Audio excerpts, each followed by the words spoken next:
આજે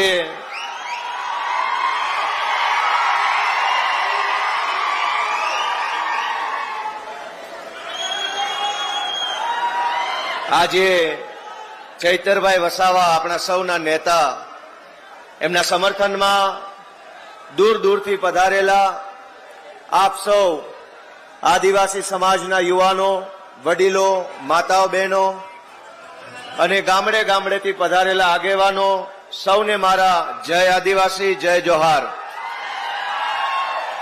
દોસ્તો, આજે આપણે અહીંયા ચૈતરભાઈ વસાવાના સમર્થનમાં એકઠા થવાની ફરજ પડી છે.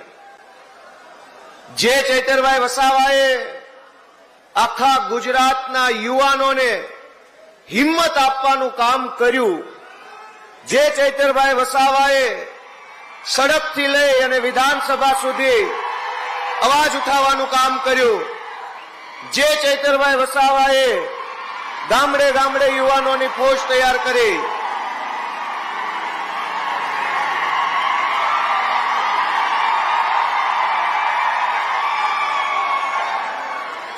મજા આવે છે ને સાથીઓ? આપણે એક વાતને સમજવી પડશે કે ભાજપની સરકાર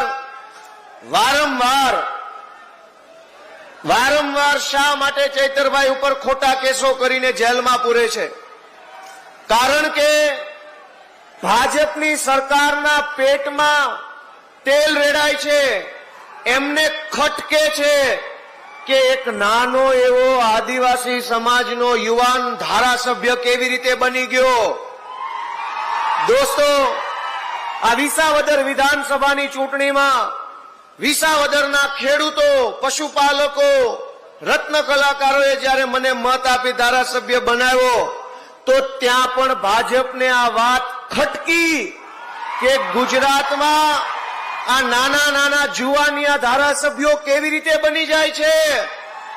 વર્ષો સુધી ભાજપે ગુજરાતમાં એવી રીતે સરકાર ચલાવી કે જે ગુંડા હોય એ ધારાસભ્ય બની શકે, લફંગા હોય એ ધારાસભ્ય બને, 2 નંબરિયા હોય એ ધારાસભ્યો બને.